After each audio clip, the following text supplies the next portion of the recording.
Shalom Bapak Ibu dan Tuhan, apa kabar? Saya berdoa Bapak Ibu semuanya dalam keadaan sehat, keadaan sukacita, dan selamat menikmati libur yang panjang.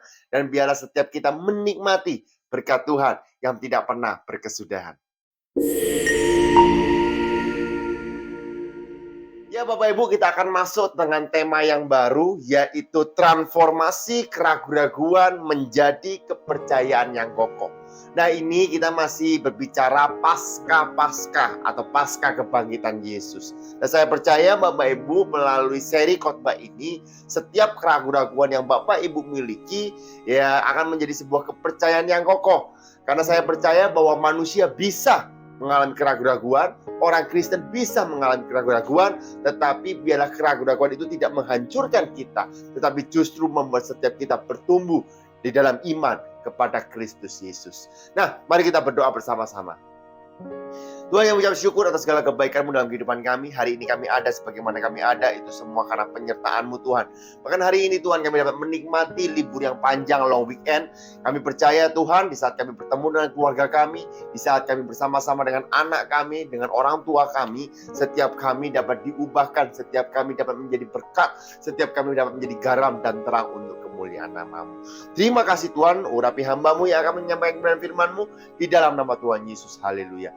Amin, amin. Nah Bapak Ibu, pertanyaannya seperti ini. Boleh tidak orang Kristen itu ragu-ragu?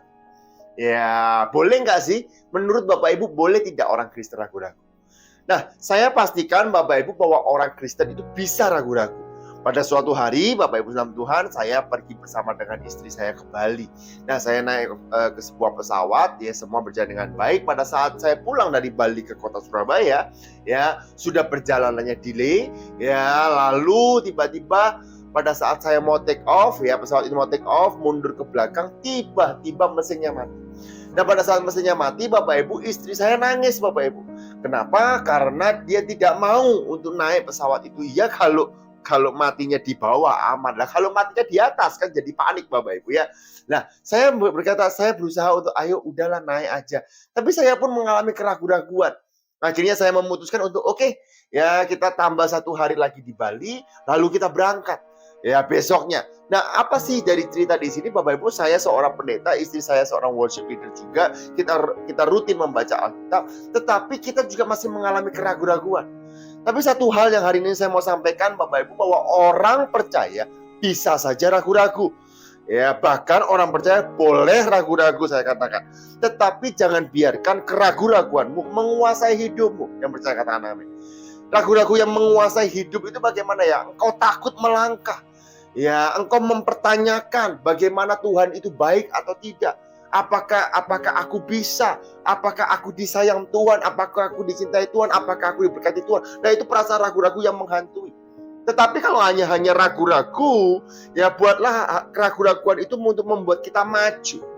Nah, bagaimana dengan murid-murid Yesus pasca kebangkitan? Apakah mereka masih mengalami keraguan-raguan? Perhatikan Bapak Ibu, Yesus sudah membuat mujizat. Yesus memberi makan 5.000 orang. Yesus membangkitkan orang mati. Dan Yesus menampakkan diri setelah kebangkitannya. Ya, paling tidak ada 10. Yang pertama, Yesus menampakkan diri kepada Maria Magdalena. Yesus menampakkan diri kepada wanita yang pergi ke kubur. Yesus menampakkan diri di Emmaus. Yesus menampakkan diri kepada Simon Petrus. Yesus menampakkan diri di ruang tertutup bersama Thomas, ya, dan sebagainya. Tetapi perhatikan baik-baik Matius 28 ayat 16-17. Matius 28 ayat 16-17. Kita baca ya. Dan ke-11 murid itu berangkat ke Galilea, ke bukit yang telah ditunjukkan Yesus kepada mereka. Ketika melihat dia, mereka menyembahnya, tetapi beberapa orang ragu-ragu. Mereka sudah melihat Bapak Ibu bahwa Yesus bangkit. Mereka sudah melihat bagaimana guru mereka membuat mujizat. Bahkan mereka sudah datang ke Galilea, ke bukit yang sudah ditunjuk oleh dia, dan melihat dia dan menyembah dia. Tetapi meskipun menyembah dia, melihat dia, beberapa mereka ragu-ragu. Berarti hari ini kita bisa melihat bahwa keraguan-raguan yang masih bisa terjadi kepada murid-murid Yesus. Kalau kepada murid-murid Yesus saja bisa, apalagi kepada kita, ya umatnya, pasti juga pernah keraguan-raguan itu ada dalam kehidupan kita. Tetapi ingat, jangan izinkan keraguan-raguan menghancurkan dirimu. Tetapi pakailah keraguan-raguanmu untuk semakin beriman dengan Tuhan. Nah, Mengapa sih keraguan-keraguan itu timbul? Karena ada sebuah pertanyaan yang mungkin Bapak Ibu nggak bisa jawab. Itu yang pertama. Ya, yang kedua mungkin situasi yang nggak menentu. Yang ketiga mungkin ada sakit hati atau kekhawatiran atau ketakutan yang terjadi ya yang mungkin tidak pernah kita alami sehingga timbullah keraguan-keraguan. Nah, paling tidak hari ini secara cepat saya sampaikan 3 poin ya bagaimana mengatasi keraguan-keraguan. Yang pertama, Bapak Ibu, yaitu milikilah komunitas orang percaya. Ya, tetap berada di dalam komunitas orang percaya. Perhatikan ayat yang ke-26. 8 hari kemudian, murid-murid Yesus berada kembali dalam rumah itu. Dan Thomas bersama-sama dengan mereka. Bandingkan dengan ayat yang ke-25. Ya, maka kata murid-murid yang lain itu kepadanya, kami telah melihat Tuhan. Tetapi Tuhan berkata kepada mereka, sebelum aku melihat bekas paku pada tangannya. Berarti belum melihat. Nah, kalau baca lagi 24, Thomas tidak ada di sana. Jadi mengapa ada timbul keraguan-keraguan dalam kehidupan Thomas? Karena Thomas meninggalkan komunitasnya. Mengapa Thomas meninggalkan komunitasnya? Satu, mungkin dia kecewa. Ya, kedua, mungkin dia mengalami kesedihan yang berlarut-larut. Tetapi satu hal Bapak Ibu Tuhan, di saat Thomas meninggalkan komunitasnya, sehingga keraguan-keraguan gampang untuk menyelingkupi Thomas. Tetapi perhatikan pada saat Thomas kembali bersama-sama dengan mereka di loteng atas Yerusalem. Disitulah Thomas mendapatkan nasihat, kita mendapatkan kekuatan, bahkan kita bisa mendapatkan jalan keluar. Paling tidak kita bisa membagikan permasalahan yang kita hadapi. Itulah kita, makhluk sosial. Itulah mengapa kita perlu komunitas. Karena itu Mazmur 1 ayat 1-3 begitu luar biasa. Ya, berbahagialah orang yang tidak berjalan menurut nasihat orang fasik, yang tidak berdiri di jalan orang berdosa, dan yang tidak duduk dalam kumpulan pencemooh. Tetapi yang kesukaannya ialah Taurat Tuhan, dan merenungkan Taurat itu siang dan malam. Jadi tidak memiliki komunitas yang negatif, tetapi memiliki komunitas yang positif, yang merenungkan Taurat Tuhan siang dan malam. Apa yang terjadi? Ayat 3 berkata, ia seperti pohon yang ditanam di tepi aliran air, yang menghasilkan buahnya pada musimnya, dan tidak layu daunnya, dan apa saja diperbuatnya menjadi berhasil. Ada sebuah ilustrasi saya mau tanya kepada Bapak Ibu.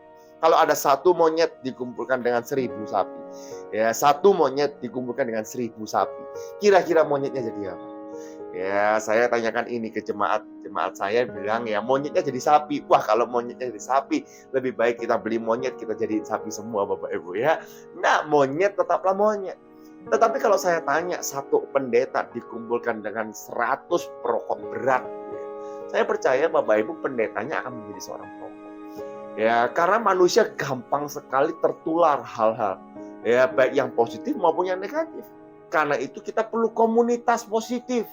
Kalau kita punya komunitas positif, maka kehidupan kita positif. Ya, saya nggak tahu Bapak Ibu ada komunitas di gereja Bapak Ibu. Ya, kalau Bapak Ibu membaca Alkitab dan Bapak Ibu tidak mengerti, Bapak Ibu bisa bertanya.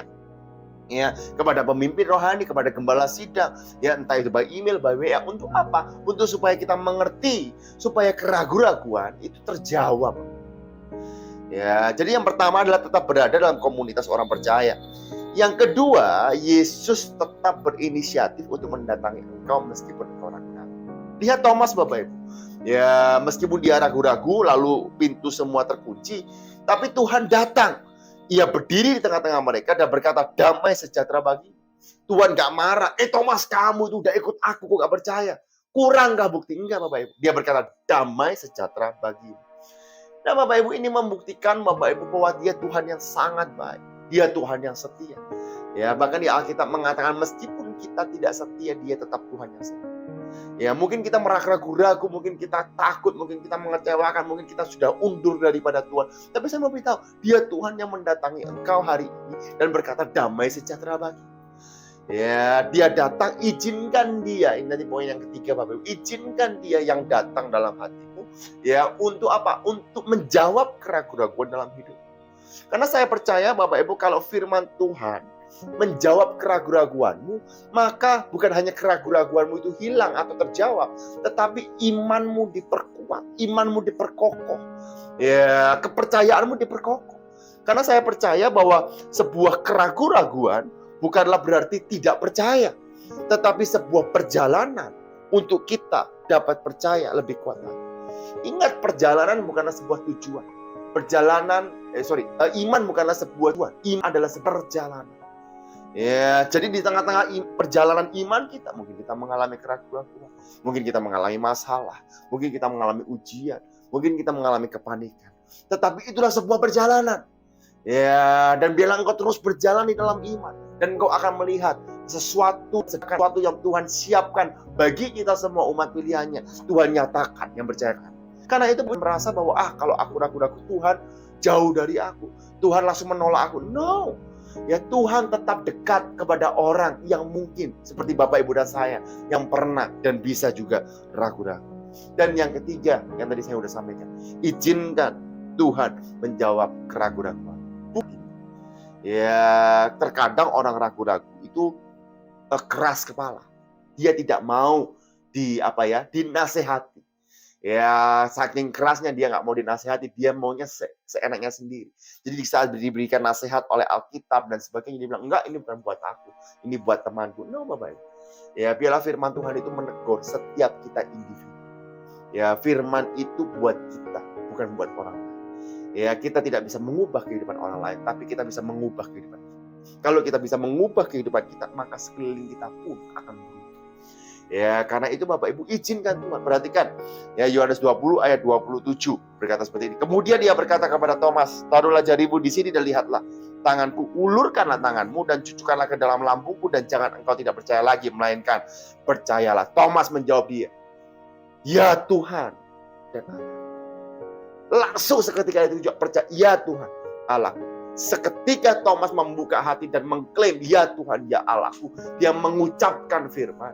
Saya mau beritahu Bapak Ibu dalam Tuhan, disitulah keraguan-keraguannya hilang dan dia menjadi percaya. Saya berdoa Bapak Ibu, apapun yang engkau memiliki keraguan-keraguan, jangan tinggalkan komunitas dan jangan merasa bahwa engkau terasing. Ya, Tuhan tetap ada dalammu dan Tuhan tetap dekat kepada engkau. Dan biarlah firman Tuhan menegur kehidupan kita. Di saat kita membaca Alkitab, mintalah kepada Tuhan untuk menegur kehidupan kita. Karena saya percaya hanya firman Tuhan yang dapat mengubahkan kehidupan kita. Tuhan, aku berdoa, ya setiap mereka yang mengalami keraguan-keraguan baik dalam hidupnya, ataupun masa depannya, ataupun kesehatannya, ataupun keluarganya, semuanya Tuhan.